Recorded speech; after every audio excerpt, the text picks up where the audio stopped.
Radhe Radhe. Hi friends, அனைவருக்கும் வணக்கம். எல்லோரும் எப்படி இருக்கீங்க ஃப்ரெண்ட்ஸ்? நல்லா இருக்கீங்களா? இன்றைக்கி ஃபுல் டே விளாக் பார்க்கலாங்க. காலையில் 4 மணிக்கு எழுந்திரிச்சிட்டு ஃப்ரெஷ்அப் ஆகிட்டு நல்லா தண்ணி கொஞ்சம் நேரம் உட்காந்து பொறுமையாக குடிச்சிட்டு இருந்தேன். தண்ணி நம்ம காலையில் ஃபஸ்ட்டு தூங்கி எழுந்திரிச்ச உடனே முதல்ல தண்ணி குடிக்கும்போது கொஞ்சம் பொறுமையாக தான் குடிக்கணும். 2 தடவை நம்ம மெதுவாக கொஞ்சம் குடிச்சிட்டு அதுக்கப்புறமா நம்ம எவ்வளோ தண்ணி வேணாலும் குடிச்சிக்கலாம். நம்ம காலையில் எவ்வளோ தண்ணி குடிக்கிறோமோ அவ்வளோ உடம்புக்கு நல்லதுங்க. நல்ல நீர் சத்து கிடைக்கும். அதனால் தினமுமே காலையில் எழுந்திரிச்ச உடனே நான் நிறைய தண்ணி குடிப்பேன். முடிஞ்ச வரைக்கும் ஒரு 1/2 லிட்டர் பக்கத்தில் வரும். ஆனால் அதுக்கு மேலே குடிக்க முடியாது. கொஞ்சம் கஷ்டப்பட்டு குடிப்பேன். நீங்களும் எத்தனை பேர் காலையில் எழுந்திரிச்சோடனே ஃபஸ்ட்டு தண்ணி குடிப்பீங்க ஃப்ரெஷ்அப் ஆகிட்டு அப்படின்னு சொல்லி மறக்காம கமெண்ட்ஸில் சொல்லுங்கள். எப்பவும் போல் காலையில் எல்லா வேலையும் முடிச்சுட்டு ரெடி பண்ணி இன்றைக்கி சனிக்கிழமைன்றதுனால டியூஷனுக்கு அனுப்பலை, ஸ்கூலுக்கு அனுப்பிட்டு அவங்க ஸ்கூலுக்கு கிளம்பின அப்புறமா நான் போய் குளிச்சுட்டு ரெடி ஆகிட்டு வந்தேன். அதுக்கப்புறமா பசங்க காலையில் சாப்பிட்டுட்டு வந்துடுவாங்க ஸ்கூல்லையே. அதனால் நான் இன்றைக்கி எதுவும் சமைக்க போகிறது கிடையாது. காலையில் நான் கொஞ்சமாக டீ மட்டும் போட்டுட்டு பொரியும் மிக்சரும் வச்சு சாப்பிட்டுக்க போகிறேன். வேறு எதுவும் சமைக்கலை. நிறைய ஃப்ரெண்ட் கமெண்ட்ஸில் கேட்டிருந்தாங்க, நீங்கள் கட்டியிருக்க புடவை காட்டன் புடவை தானே, அது எப்படி பழக்கிறது அப்படின்னு சொல்லிட்டு. ஆக்சுவலி காட்டன் புடவை ரொம்ப சாஃப்ட்னஸாக இருக்குங்க. நம்ம ஃபஸ்ட்டு கட்டும்போது கொஞ்சமாக அந்த கடைன்னு இருக்கும். இந்த மாதிரி இடம்லாம் பார்த்திங்கன்னா கொஞ்சம் சாஃப்ட்னஸாக இருக்கணும் அப்படின்னா நம்ம துவைச்ச அப்புறமா நல்லா டைட்டாக புழிஞ்சு அதுக்கப்புறம் உதறி நல்லா இழுத்து விரித்து காய வைக்கணும். அப்போ தான் இந்த சாஃப்ட்னஸ் அப்படியே இருக்கும். சைடில் சுருக்கமும் இருக்காது. நாளாக இந்த சைடில் லைட்டாக சுருக்கம் வரும். ஆனால் இந்த சேரீ பார்த்திங்கன்னா ரொம்பவே இந்த புடவை பார்த்திங்கன்னா ரொம்பவே சாஃப்டாக இருக்கும். ஒடிஷாவில் எதுக்கு காட்டன் சேரீ அதிகமாக யூஸ் பண்ணுறாங்கன்னா, தலையில் இப்படி துணி வச்சுட்டு நம்ம வேலை செஞ்சால் இப்படி திரும்பினா எதுவுமே அது கீழே போகாது. இதுவே சாடியாக இருந்தால் ஜஸ்ட் விழுந்துக்கிட்டே இருக்கும். நம்ம அடிக்கடி எடுத்து வச்சுக்கிட்டே இருக்க வேண்டியிருக்கும். அதனால தான் இந்த மாதிரி காட்டன் புடவையாக யூஸ் பண்ணுவாங்க. ஃபஸ்ட் டைம் ஒரு 4-5 புடவை வாங்கிட்டு ஒரு 6 மாதம் போல் அதையே மாற்றி கட்டி அது பழசான அப்புறம் மறுபடியும் அது மாதிரி நடுவில் ஒரு புடவை 2 புடவை அந்த மாதிரி சேர்த்து கட்டி அது மாதிரி தான் யூஸ் பண்ணுவாங்க. காட்டன் புடவை ஒடிஷாவில் 250 ரூபாயில் இருந்து நல்லா கிட்டத்தட்ட 200 ரூபாயிலும் கிடைக்கும். ஆனால் கொஞ்சம் நல்லா இருக்காது. 250 ரூபாயில் இருந்து நம்ம 500 ரூபா வரைக்கும் ரெகுலர் யூஸ்க்காக வாங்கலாம். அதுக்கு மேலே இருக்கிறது கொஞ்சம் இந்த பஜார் கடைக்கெல்லாம் போயிட்டு வரும்போது யூஸ் பண்ணுறது அந்த மாதிரி புடவையாக இருக்கும். அதோட தலையில் வைக்கணுன்றதுக்காக இதை நல்லா நம்ம துவைக்கும் போதெல்லாம் சாஃப்டாக அப்படியே இருக்கணுன்றதுக்காக நல்லா தினமும் குளிக்கும் போதே துவைச்சிடுவேன். எல்லாருமே அப்படி தான் குளிக்கும் போதே துவைச்சிருவாங்க. குளிச்சுட்டு துவைச்சி அப்படியே நல்லா டைட்டாக புழிஞ்சு உதறி இழுத்து காய வச்சோம்னா அந்த காய வச்ச அப்புறமா நம்ம கையில் நல்லா பிரித்து விடணும். அதுக்கப்புறம் காஞ்சி அப்புறமா அப்படியே மடித்து சுருக்கம் இல்லாமல் வச்சிட்டோம்னா காட்டன் புடவை அப்படியே இருக்கும். இதை பற்றி ஃபுல் டீட்டெயில் வேணும்னா சொல்லுங்கள். அதை ஒரு நாளைக்கு ஃபுல் விளாகாகவே எடிட் பண்ணி அப்லோட் பண்ணுறேன். ஸ்டார்டிங்லேருந்து எப்படி வாஷ் பண்ணி காய வச்சு மடித்து வைக்கிறதுன்ற வரைக்கும். இப்போ இன்றைக்கி பட்டாணி எப்படி செய்கிறதுன்னு சொல்லி பார்க்கலாங்க. ஒரு ஃப்ரெண்ட் கமெண்ட்டில் சொல்லியிருந்தாங்க, சிஸ்டர் உங்களோட வீடியோலாம் பழைய வீடியோ நான் பார்த்துருக்கேன், ரொம்பவே சூப்பராக இருந்தது. அதை இப்போ மறுபடியும் கொஞ்சம் அப்லோட் பண்ணுறீங்களா அப்படின்னு சொல்லி. ஏன்னா நீங்கள் 2000க்கு மேலேயே போட்டிருக்கீங்க. எவ்வளோ பேர் பார்க்கலன்னு தெரியாது. அதனால் நீங்கள் சொல்லுங்கள், அப்லோட் பண்ணுங்கன்னு சொன்னாங்க. பட்டாணி ஆல்ரெடி நான் ஒரு 6 இயர்ஸ்க்கு முன்னாடியே அப்லோட் பண்ணியிருந்தேன். அதையே மறுபடியும் அப்லோட் பண்ணலாம் அப்படின்னு சொல்லிட்டு இன்றைக்கி ரெடி பண்ணுறேங்க. ஆக்சுவலி பட்டாணி நான் ரெடி பண்ணுறதுக்கு நமக்கு இந்த வெள்ளை பட்டாணி இருக்குது இல்லைங்களா, அது தேவைப்படும். நான் அடுப்பு மேலே உப்பு கொட்டி நல்லா பாத்திரத்தில் சூடு பண்ணியிருக்கேன். நல்லா கனமான ஒரு கடாயில் நம்ம கொட்டிக்கணும். உப்பு நல்லா சூடாகணும். அதாவது சால்ட்டாக இருக்கணும். அதாவது தூள் உப்பு இருக்கு இல்லையா, அதை நம்ம பயன்படுத்தணும். கொஞ்சம் கன்ஃபியூஸ் ஆகிடுது. அதுக்கப்புறமா பட்டாணி, இந்த மாதிரி குட்டி சைஸ் பட்டாணி பார்த்திங்கன்னா நம்ம பட்டாணி பொரிக்கும் போது நமக்கு நம்ம பட்டாணி கடையில் வாங்கி சாப்பிடும்போது நடுவில் ஒரு பட்டாணி கொஞ்சம் மீடியம் ஸ்ட்ராங்காக இருக்கும் இல்லைங்களா, அந்த மாதிரி பட்டாணி தாங்க குட்டியாக இருக்கிறதெல்லாம் வரும். நல்ல பெரிய பட்டாணியாக பார்த்து நம்ம வாங்கினோம்னா கடையில் நம்ம வாங்கும்போது அப்படியே சாஃப்டான பட்டாணி வருது இல்லைங்களா, அந்த மாதிரி வரும். ஆக்சுவலி அதை நம்ம வெயிலில் நல்லா காய வைக்கணும். இன்றைக்கி ஒடிஷாவில் மழை இருக்கனால நான் காய வைக்கல, அப்படியே உங்களுக்கு வறுத்து காட்டுறேன். இதே வீடியோவை நீங்கள் வீடியோஸில் போயிட்டு சேனலில் ஃபஸ்ட்டு ஸ்டார்டிங்லேயே பெஸ்ட் வியூஸில் இந்த வீடியோ இருக்கும், நீங்கள் பார்த்துருப்பீங்க. அதில் பாருங்கள். நான் அப்போ நல்லா காய வச்சு அதுக்கப்புறம் வறுத்துருப்பேன். நல்லா பெருசாக வந்திருக்கும். அது சென்னையில் இருக்கும்போது நான் ஃபஸ்ட் டைம் யூடியூப் சேனல் ஆரம்பித்த புதுசில் அப்லோட் பண்ண வீடியோஸ். அதெல்லாம் பேசுகிறதெல்லாம் எப்படி கரெக்டாக பேசியிருக்கேன்னா என்னன்னு தெரியல. இப்போ கொஞ்சம் நிறைய விஷயங்கள் பேசுகிறதும் சரி மாற்றிப்பேன். அதே மாதிரி தான் ஒன்று நம்ம இது ஒரு வேளை கரெக்டாக பேசலையோ அந்த மாதிரி நல்லா யோசித்து பேசுகிறதுக்கு கரெக்டாக இருக்கும். ஸ்டார்டிங்கில் வந்து எப்படி பேசணும்னு அந்தளவுக்கு நல்லா வந்து கரெக்டாக தெரியாது. ஓரளவுக்கு கொஞ்சம் அப்படி இப்படி பேசியிருப்பேன். இப்போ வந்து கரெக்டாக பேசுகிறது வந்து நம்ம 8 இயர்ஸாக வந்து வீடியோஸ்லாம் போட்டுட்ருக்கிறதுனால கரெக்டாக வந்து எப்படி பேசணும் அப்படின்றது ஓரளவுக்கு கற்றுக்கிட்டேன். கரெக்டாக பேசுகிறனா இல்லையான்னு கமெண்ட்டில் சொல்லுங்கள். இல்லை வேறு ஏதாவது நீங்கள் சொல்லணும்னு நினச்சாலும் கமெண்ட்டில் சொல்லுங்கள். அது எனக்கு ஒரு டிப்ஸாக இருக்கும். கண்டிப்பாக நான் அதை ஏற்றுக்கிறேன். இப்போ வந்து இந்த மாதிரி பட்டாணியை போட்டு இந்த உப்பில் நல்லா வறுக்கணும். ஆக்சுவலி நேற்று வந்து பாப்கார்ன் வீடியோ போட்டிருப்பேன், நீங்கள் பார்த்துருப்பீங்க. அதுலேயே இந்த உப்பை வந்து எப்படி சூடு பண்ணுறதுன்னு டீட்டெயிலாக காமிச்சிருப்பேன். அந்த மாதிரி உப்பு வந்து சூடு பண்ணது தான். அதுக்கப்புறம் இப்போ பாருங்கள், பட்டாணியை வந்து நான் தோல் உரித்து காட்டுறேன் எவ்வளோ சூப்பராக வருதுன்னு பாருங்கள். அவ்வளோதாங்க பட்டாணி வறுக்கிறது. இதில் பெரிய விஷயமே கிடையாது. ஜஸ்ட்டு வந்து உப்பு சூடு பண்ணி நம்ம இந்த மாதிரி நல்ல பெரிய பெரிய பட்டாணியாக நம்ம கடையில் வந்து வாங்கி கொண்டு வந்தோம்னா அது ரொம்ப சூப்பராக வரும்.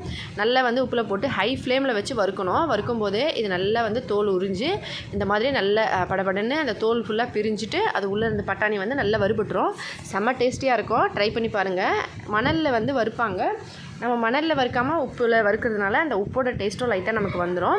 இதை வந்து கடையில் மஞ்சள் கலரில் இருக்கும் இல்லைங்களா, அந்த மாதிரி பட்டாணி வந்து உங்களுக்கு எப்படி செய்யணும்னு சொல்லி தெரிஞ்சுக்கணுன்னா கமெண்ட்டில் சொல்லுங்கள். கண்டிப்பாக அப்லோட் பண்ணுறேன்.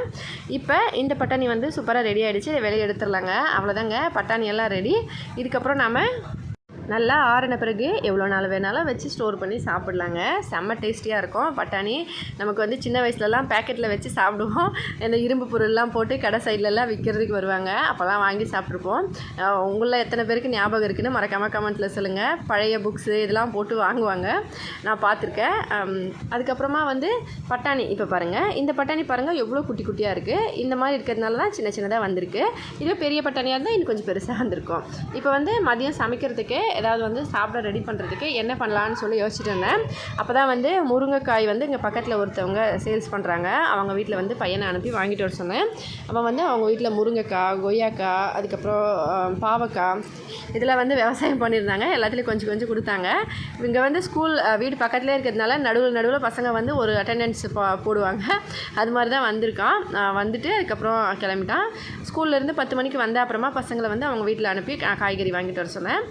காசு வந்து கம்மியாக தான் வாங்குவாங்க. நம்ம இருந்தாலும் வந்து அவங்க நீங்கள் விவசாயம் பண்ணுறதுனால கரெக்டாக வந்து நம்ம அந்த அமௌண்ட் உங்களுக்கு கொடுக்கணும் இல்லையா, ஏன் கம்மியாக வாங்குறீங்கன்னு கேட்டால் அதில் என்ன இருக்குது, பரவாயில்ல, ஊரில் எல்லோரும் வந்து கிராமத்தில் இருக்கிறோம், கடையில் விற்கும் போது அதிகமாக விற்போம், பரவாயில்ல அப்படின்னு சொன்னாங்க. நான் வந்து இல்லைங்கக்கா, நீங்கள் வந்து கஷ்டப்பட்டு தானே செய்கிறீங்க, விவசாயம் பண்ணுறது எவ்வளோ கஷ்டம்னு எனக்கு என்ன தெரியலையா, நீங்கள் கண்டிப்பாக வாங்கிக்கணும்னு சொல்லி கம்பல் பண்ணி பையன்கிட்ட கொடுத்து அனுப்புனேன். ஃபோன் பண்ணி பேசிவிட்டு பையனும் வந்து கொடுத்துட்டு வந்தான். அதுக்கப்புறம் வாழைக்காய் வந்து கொடுத்துருந்தாங்க. வாழைக்காய், உருளைக்கிழங்கு பொரியல் பண்ணேன். இப்போ வந்து பொரியல் முடிஞ்சது. இப்போ தீயை வச்சு எடுக்கணும்ல, ஒடிஷா பொரியல் ப்ராசஸ் அந்த மாதிரி செய்யலான்னு நினச்சேன். அதுக்கப்புறம் பசங்களுக்கு வந்து எப்போவுமே அந்த மாதிரி தான் செஞ்சு கொடுக்குறேன். அதனால் இப்போ வந்து கொஞ்சம் ஓவராக தீயை வச்சு எடுக்காமல் ஜஸ்ட் நார்மலாக வந்து எடுத்துக்கலாம் அப்படின்னு சொல்லி செஞ்சேன். அப்புறம் சமையல் முடிஞ்சது. அடுப்பு மேலே வந்து ஒரு பக்கம் பால் வச்சுட்டு இன்னொரு பக்கம் வந்து பொரியல் பண்ணேன். அதுக்கப்புறம் சாதம் செஞ்சுட்டு அவங்க கொய்யாக்காய் கொடுத்துருந்தாங்க. அதை வந்து பசங்களுக்கு கட் பண்ணி கொடுத்துருந்தேன். சின்ன சின்னதாக கட் பண்ணி கொஞ்சம் உப்பு, கொஞ்சம் கடுகெண்ணெய் போட்டு கொடுத்தேன். கொய்யாக்காய் வந்து நம்ம சாப்பிட்டா உங்களுக்கு சளி பிடிக்கும் அப்படின்னா ஒரு ஸ்பூன் வந்து கடுகெண்ணெயை அதில் ஆட் பண்ணிவிடுங்க. அதுக்கப்புறமா சாப்பிடுங்க. கண்டிப்பாக வந்து கோல்டு பிடிக்காது, ரொம்பவே நல்லாயிருக்கும், உடம்புக்கும் நல்லது. இப்போ இதை பசங்களுக்கு கொடுத்துட்டு நானும் கொஞ்சம் சாப்பிட்டுக்கிட்டு அதுக்கப்புறமா வந்து மதியத்துக்கு சமைக்கிறதுக்கு முருங்கைக்காய் வச்சு ஒரு ரெசிபி ஆல்ரெடி நம்ம சேனலில் நிறைய டைம் அதை அப்லோட் பண்ணியிருக்கேன். அதனால் வந்து இங்கே வந்து காட்டலை. அதில் வந்து என்னென்னா முருங்கைக்காய், உருளைக்கிழங்கு வேக வச்சு அதில் வந்து உளுத்தம்பருப்பு வத்தல் போட்டுட்டு ஒரு குழம்பு மாதிரி செஞ்சுருந்தேன். திடீர்னு எங்கேருந்து வந்ததுன்னு தெரியல, இந்த பூனை வீட்டு பின்னாடி இருந்து வந்துச்சு. பசங்க அதை பார்த்த உடனே பால் கொடுங்கன்னு சொல்லி காய்ச்சி வச்சுருந்த பாலை சில்லுன்னு ஆற்றி உட்காந்து அதுக்கு கொடுக்க ஆரம்பிச்சிட்டாங்க. 2 பேரும் அதை விடுறதே இல்லை. வந்ததுலேருந்து அது கூடவே சுற்றிக்கிட்டே இருக்காங்க. கரண்ட் வேறு போயிடுச்சு, கொஞ்சம் இருட்டாக இருந்தது. சின்னவர் பார்த்துட்டு அது பக்கத்துலேயே உட்காந்துட்டு இருந்தான். பெரியவன் கொஞ்சம் இந்த பக்கம் அந்த பக்கம் சுற்றிட்டு மறுபடியும் வந்து கொஞ்சம் விளையாடுறது, இந்த மாதிரி மறுபடியும் வந்து பண்ணிகிட்டே இருந்தாங்க. நான் எவ்வளோ நேரம் சொல்லி அதுக்கப்புறமா போய் கையெல்லாம் கழுவிட்டு வந்தாங்க. ஏன்னா பூனையை வந்து நம்ம எப்பவுமே வீட்டில் வச்சுருக்கோன்னா ரொம்ப கேர்ஃபுல்லாக இருக்கணுங்க. பாலில் வந்து அவங்க வாய் வந்து வச்சுட்டாங்க அப்படின்னா பாலே வேஸ்ட்டு தான். ஏன்னா பூனையோட முடி வந்து பாலில் போட்டாலும் சரி, எந்த பொருளில் போட்டாலும் நம்ம ஒரு வேளை பூனையோட முடியை சாப்பிட்டுட்டோம் அப்படின்னா உடம்புக்கு ரொம்ப ரொம்ப கெடுதல். அதனால் வந்து கண்டிப்பாக பூனை முடி ஜஸ்ட் லைட்டாக வந்து வாயை வச்சுட்டாங்கன்னா கூட அந்த பொருளை வந்து தூக்கி வேஸ்ட் பண்ண இதில் போட வேண்டியிருக்கும். அதனால் வந்து நான் ரொம்பவே கேர்ஃபுல்லாக பார்த்துக்கிட்டு அதோட பக்கத்துலேயே வந்து ஒட்டி இருக்கிறதுனால எனக்கு வந்து ஃபஸ்ட் டைம் பூனையோட பழகிறதுனால கொஞ்சம் பயமாக இருக்கிற மாதிரி இருந்தது. அதுக்கப்புறம் இதுதான் உளுத்தம்பருப்பை வச்சு செஞ்ச ரெசிபி. இதை வந்து ரெடியான அப்புறமா கொஞ்சம் இந்த மாதிரி மசிச்சு விட்டுடணும். சாப்பிடும் போது நல்லாயிருக்கும். கஞ்சி சாதம் சாப்பிடும் போதும் ரொட்டி, சப்பாத்தி, இட்லி, தோசை அதுக்கெல்லாம் ரொம்ப நல்லாயிருக்கும். ரொம்ப ஒரு ஹெல்தியான ஃபுட்னு சொல்லலாம். அதை வந்து ரெடி பண்ணியிருந்தேன். அப்புறம் இந்த பூனை போய் கண்ணாடி பக்கத்தில் நின்று பார்த்துட்டு அது முகத்தை அதுவே பார்த்துட்டு இருந்தது ரொம்ப நேரமாக. அதுக்கப்புறமா அங்கேருந்து பூச்சியெல்லாம் பிடிக்கிறதுக்கு இந்த பக்கம் அந்த பக்கம் போயிட்டு இருந்தது. சாயங்காலம் ஆகிடுச்சு. மதியம் எல்லாம் சாப்பிட்டு எல்லா வேலையும் முடிச்சுட்டு கொஞ்சம் நேரம் பசங்க விளையாடிட்டு இருந்தாங்க பூனை கூட. அதுக்கப்புறம் டியூஷன் கிளம்பிட்டாங்க.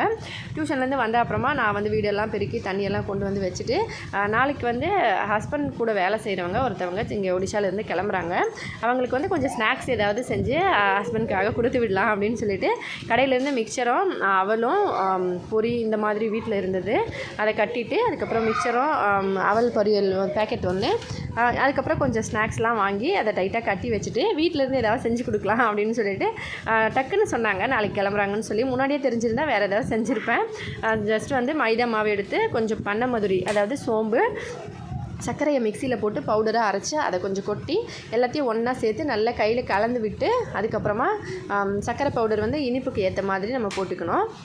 இதை எல்லாத்தையும் சேர்த்து இதில் வந்து டால்டா வந்து சேர்த்துருக்கணும். டால்டா சேர்த்துருந்தோம்னா நல்லா உப்பி வரும். அதோட வந்து ரொம்ப ஒரு சாஃப்டான ஃபேஸ்க்கு வந்து வரும். நான் வந்து டால்டா வந்து சேர்க்கலை, நெய் வந்து சேர்த்துக்கிட்டேன். நெய் சேர்த்துட்டு நல்லா வந்து இதை பிசைஞ்சு இந்த மாதிரி ரெடி பண்ணி கொடுத்தேன். நம்ம என்ன தான் கடையிலேருந்து வாங்கி கொடுத்தாலும் வீட்டிலேருந்து ஏதாவது செஞ்சு கொடுத்தா கொஞ்சம் சாப்பிடுவாங்க சந்தோஷமாக. அது எவ்வளோ அதிகமாக இருந்தால் இல்லை கொஞ்சமாக இருந்தாலும் பரவாயில்ல, அதனால் வந்து செஞ்சு கொடுக்கலாம் அப்படின்னு சொல்லிட்டு அவங்க சொன்ன உடனே வந்து நான் செய்ய ஆரம்பிச்சிட்டேன். நாளைக்கு கிளம்புறாங்கன்னா அவங்க திடீர்னு வந்து சொன்னாங்க, ஹஸ்பண்ட் ஃபோன் பண்ணி இந்த மாதிரி நாளைக்கு வராங்க அப்படின்னு சொல்லிட்டு. அதே மாதிரி சென்னையிலேருந்து வரும்போதும் நிறைய ஐட்டம்ஸ்லாம் வாங்கி கொடுத்துருந்தாங்க சாப்பிட்றதுக்கு. குழந்தைங்களுக்கு ஸ்நாக்ஸ் ஐட்டம், அப்பா அம்மாவுக்கு எல்லாருக்கும் சேர்த்து அந்த பக்கம் வீட்டில் எங்கள் எல்லாருக்கும் கொடுக்குறதுக்கு ஸ்நாக்ஸு, சம் காஃபி பவுடர், இந்த மாதிரி டீ தூள் இதெல்லாம் வந்து இங்கே கிடைக்கும். இருந்தாலும் அங்கே வந்து வாங்கி கொடுக்கும்போது கொஞ்சம் சந்தோஷமாக இருக்கும். அப்புறம் அந்த ஸ்வீட் பன் அந்த மாதிரிலாம் 2-3 ஐட்டம்ஸு சாப்பிட்ற ஸ்நாக்ஸ் எல்லாம் நிறைய வாங்கி கொடுத்துருந்தாங்க. அவங்க கொண்டு வந்து கொடுத்து போயிருந்தாங்க. கிளம்புறது எப்போன்னு தெரியாது. இப்போ தான் சொன்னாங்க. சரி இதை ரெடி பண்ணி நல்லா வந்து நெய்யை சேர்த்து நல்லா பிசைஞ்சு இந்த மாதிரி கொஞ்சம் வந்து நமக்கு அந்த மாவு வந்து கையில் பிடிச்சி நம்ம இப்படி உருண்டை மாதிரி பிடிச்சோம்னா கையில் இப்படி பிடிக்கிற மாதிரி இருக்கணும். அந்த அளவுக்கு நம்ம இதை மிக்ஸ் பண்ணிக்கணும். மிக்ஸ் பண்ணி எல்லாத்தையும் முடித்த அப்புறமா நான் வந்து ஆல்ரெடி பொரி வீட்டில் இருந்ததே கட்டி வச்சுட்டேன். சுடா பாக்கெட் வந்து கடையில் விற்பாங்க, அது ஒன்று வாங்கியிருந்தேன், அவல் பேக்கெட்டு. அதுக்கப்புறம் ஒரு மிக்சர், காரசாரமான ஒரு மிக்சர் பேக்கெட், இன்னொரு வந்து மிக்சர் பேக்கெட், இந்த மாதிரி 2 பேக்கெட்டு. அம்மா வந்து காரம் சாப்பிட மாட்டாங்க, அதனால் அம்மாக்காக கொஞ்சம் விரும்பான மிக்சரு இது மாதிரி எல்லாத்தையும் ரெடி பண்ணிவிட்டு இந்த ஸ்நாக்ஸை வந்து செய்யலான்னு சொல்லி கொஞ்சம் கொஞ்சமாக தண்ணி ஊற்றி இதை மிக்ஸ் பண்ணேன். ஆக்சுவலி இதை வந்து பால் ஊற்றி செய்வாங்கங்க. பால் ஊற்றி நம்ம செஞ்சோம்னா ரொம்ப நாளைக்கு வந்து வைக்க முடியாது, 2 நாளில் வந்து வேஸ்ட் ஆகிடும். அவங்க நாளைக்கு போகிறாங்க, அப்புறம் அவங்க 4 மணிக்கு தான் போய் சேருவாங்க. 2 நாள் வந்து வச்சாங்கன்னா ஒரு வேலை கெட்டு போயிடுமோ அப்படின்ற பயத்தில் நான் வந்து தண்ணி ஊற்றியே பிசைஞ்சிட்டேன். கொஞ்சமாக இதில் பால் பவுடர் வந்து ஒரு 2 ஸ்பூன் போல் சேர்த்துக்கிட்டோம்னா நல்லா வாசனையாக இருக்கும். இப்போ இதை நல்லா பிசைஞ்ச இந்த கன்வென்சிக்கு வந்த அப்புறமா அதை வந்து சின்ன சின்னையாக உருட்டி இந்த மாதிரி லைட்டாக இவ்வளோ வந்து கனகனமாக தேய்ச்சிக்கணும். ரொம்ப வந்து தேய்க்கக்கூடாது, ஜஸ்ட் லைட்டாக வந்து கொஞ்சம் கனமாக வந்து தேய்ச்சிக்கணும். இந்த மாதிரி உருட்டிட்டு எண்ணெய் போட்டு உருட்டினாலும் சரி, இல்லை மாவு போட்டு உருட்டினாலும் சரி, உருட்டிட்டு இந்த மாதிரி நமக்கு பிடிச்ச மாதிரி ஏதாவது ஒரு ஷேப்பு, நான் வந்து சும்மா அப்படி ஏதாவது ஒரு கட் பண்ணலாம் டைமண்ட் ஷேப்புக்குன்னு சொல்லி ட்ரை பண்ணியிருந்தேன். இந்த மாதிரி கனமாக இருக்கணும். நான் வந்து ஒரு கையில் ஃபோன் பிடிச்சிட்டு கட் பண்ணதுனால கொஞ்சம் வந்து அன்கம்ஃபர்டபுள் ஆகிட்டு இந்த மாதிரி சைஸ்க்கு வந்துடுச்சு. அதுக்கப்புறமா நான் வந்து எல்லாத்தையும் கரெக்டாக வந்து சைஸில் கட் பண்ணிவிட்டேன். ஃபோன் கீழே வச்சுட்டு எடிட் பண்ணிவிட்டு, அதாவது வீடியோ பண்ணிவிட்டு ஃபோனு கீழே வச்சுட்டு கட் பண்ணி சின்ன சின்ன சைஸில் இந்த மாதிரி வந்து நம்ம டைமண்ட் ஷேப்பில் கட் பண்ணணும்னா இப்படி கட் பண்ணி அதுக்கப்புறம் இந்த பக்கம் இருந்து இப்படி கட் பண்ணிக்கலாம். இல்லை கட்டமாக வேணும்னா நம்ம 4 சைடு வந்து கட் பண்ணி ரிமூவ் பண்ணிவிட்டு நடுவில் இருக்கிறத வந்து கட்டமாக கட் பண்ணிக்கலாம். இல்லை ரவுண்டாக வேணும்னா ரவுண்டாக நம்ம வந்து இந்த சின்ன சின்னதாக கிளாஸு இது மாதிரி கிண்ணம் ஏதாவது இருந்தால் அதில் வந்து மூடி வச்சு கட் பண்ணி எடுத்துக்கலாம். நான் வந்து ஜஸ்ட் இந்த மாதிரி குட்டி குட்டியாக வந்து சீக்கிரமாக செய்யணுனால ரெடி பண்ணிகிட்டு இருந்தேன். அதுக்கப்புறம் அடுப்பு மேலே கடாய் வச்சு எண்ணெய் ஊற்றி நல்லா சூடு பண்ணி இந்த கட் பண்ண பீசஸ்லாம் இதுக்குள்ளே போட்டு ஒன்றுனா வந்து மீடியமான ஃப்ளேம்லேயே நம்ம பொரிக்கணும். ரொம்ப ஃப்ளேமில் வந்து லோவாக இருந்ததுன்னா கரெக்டாக வராது. அதே மாதிரி ஹையாக இருந்தாலும் உள்ளுக்குள்ளே வேகாது. மீடியமான ஃப்ளேம்லேயே வச்சு இதை வந்து ஒன்றுனா போட்டு எல்லாத்தையும் பொரிச்சு எடுக்கணும். இதை வந்து நான் கொஞ்சம் நேரத்துலேயே எல்லாத்தையும் அந்த பக்கம் ரெடி பண்ணிவிட்டு அந்த பக்கம் கட் பண்ணிட்டேன். பசங்க வந்து விளையாடிட்டு இருந்தாங்க. அவங்களுக்கு வந்து வெறுமனா பால் கொஞ்சம் கொடுத்தேன் குடிக்கிறதுக்கு, குடிச்சிட்டு அதுக்கப்புறம் விளையாடிட்டு இருந்தாங்க. கொஞ்சமாக வந்து ட்ரை ஃப்ரூட்ஸ் கொஞ்சம் கொடுத்தேன் உட்காந்து சாப்பிட சொல்லி. ட்ரை ஃப்ரூட்ஸும் கொஞ்சம் சாப்பிட்டுட்டு இருந்தாங்க. அதுக்குள்ளே வந்து நான் இந்த பக்கம் இதெல்லாம் பொரிச்சிட்டு இதிலேருந்து நைட்டில் வந்து சாப்பிட்டுக்கு கொடுக்கலாம், இப்போ வந்து கொடுக்க வேண்டாம் அப்படின்னு சொல்லிட்டு டிவி பார்த்துட்டு இருந்தாங்க. இப்போ கொடுத்தா அங்கே பூனையை பிடிச்சிட்ருக்காங்க. அப்புறமா அந்த பூனையை பிடிப்பாங்க, சாப்பிடுவாங்க. அவங்களுக்கு தெரியாது குழந்தைங்களுக்கு. அதனால் நான் பக்கத்தில் இருக்கும்போது அவங்களுக்கு சாப்பிட கொடுக்கணும் அப்படின்னு சொல்லிட்டு ட்ரை ஃப்ரூட்ஸ் கொடுக்கும்போது நான் டீ குடிச்சிட்டு இருந்தேன். என் பக்கத்தில் உட்காந்து சாப்பிட்டுட்டு இருந்தாங்க. நான் பார்த்துட்டே இருந்தேன் பூனை மேலே கை வைக்கிறாங்களா இல்லையான்னு சொல்லி. இப்போ வந்து நான் இங்கே செஞ்சிட்ருக்கனால அவங்க வந்து அங்கே சாப்பிட்டாங்கன்னா பூனையை பிடிச்சிட்டு குழந்தைங்கள்லாம் தெரியாது, அப்புறம் அப்படியே கையை வச்சுருவாங்க. அதனால் வந்து நான் கண்டிப்பாக நான் வந்து அப்புறம் தான் சாப்பிட்ணுன்னு சொல்லிட்டு நான் கொடுக்கவே இல்லை. இந்த பக்கம் இதை ரெடி பண்ணிவிட்டு எல்லாம் ரெடியான அப்புறமா வந்து பசங்களுக்கு கொண்டு போயிட்டு நான் கொடுத்தேன். எல்லோரும் வந்து 2 சாப்பிட்டாங்க. அதுக்கப்புறமா நைட்டுக்கு சாப்பாடு சாப்பிட்றதுனால கொஞ்சமாக தான் சாப்பிட சொன்னேன்.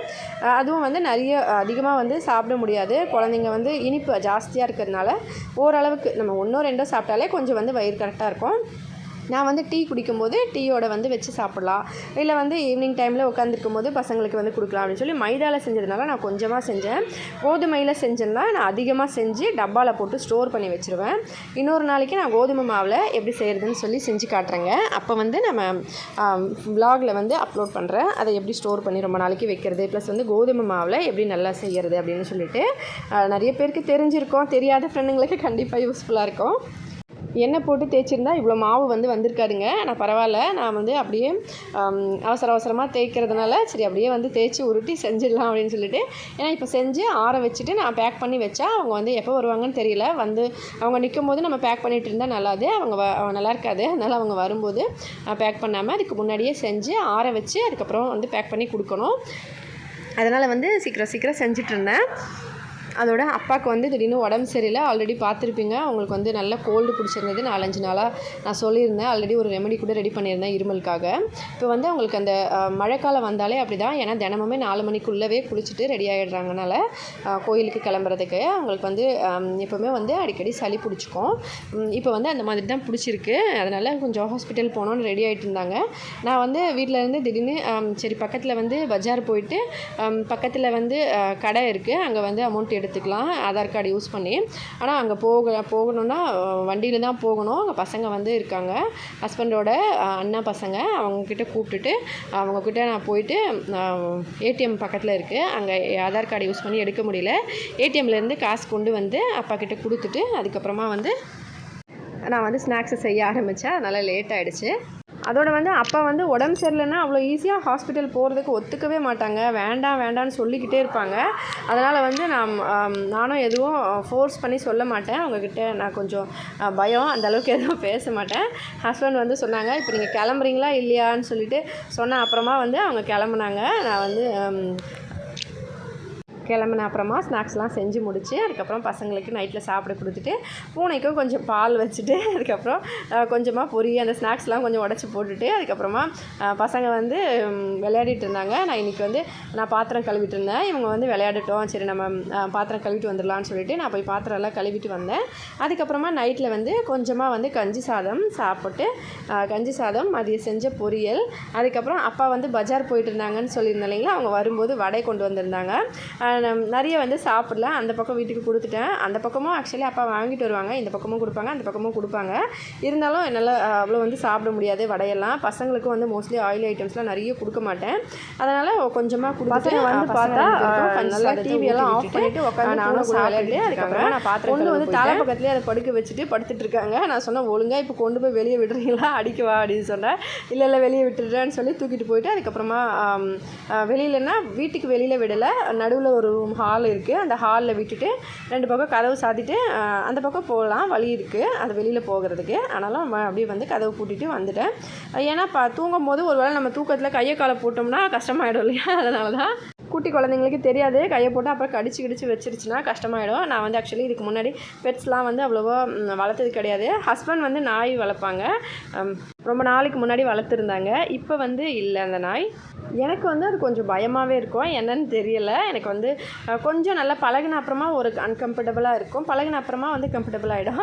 ஹஸ்பண்ட் கிட்டே பர்மிஷன் கேட்டு தான் வாங்கியிருக்காங்க. நான் சரி பரவாயில்ல வச்சுக்கிட்டோன்னு சொன்னாங்க, அதனால தான் நானும் சரி ஓகேன்னு சொன்னேன். இல்லைனா வந்து வேண்டான்னு சொல்லிகிட்டே இருந்தேன் ஃபஸ்ட்டில், அதுக்கப்புறம் ஓகே. அப்பா போலயே பசங்களுக்கும் பெட்ஸ் வளர்க்க ஆசையாக இருக்குதுன்னு நினச்சிட்டு நான் எதுவும் சொல்லலை. அதுக்கப்புறம் விளையாடிட்டு இப்போ சீக்கிரமாக தூங்குங்க 4 மணிக்கு எந்திரிக்கணும்னு சொல்லிட்டு சத்தம் போட்ட அப்புறமா கொண்டு போய் விட்டுட்டாங்க. அந்த ரூமில் விட்டுட்டு கதவு சாத்திட்டு வந்துட்டு அதுக்கப்புறமா படுத்துட்டோம். இவ்வளோ தான் ஃப்ரெண்ட் இன்றைக்கி விலாகு. வீடியோ பிடிச்சிருந்தா லைக் பண்ணி ஷேர் பண்ணி சப்ஸ்கிரைப் பண்ணுங்கள். இதே மாதிரி இன்னொரு விலாகில் பார்க்கலாம். எல்லோரும் ஹெல்த்தியாக சாப்பிட்டு சந்தோஷமாக சேஃபாக பத்திரமா வருங்க ஃப்ரெண்ட்ஸ். நன்றி, வணக்கம்.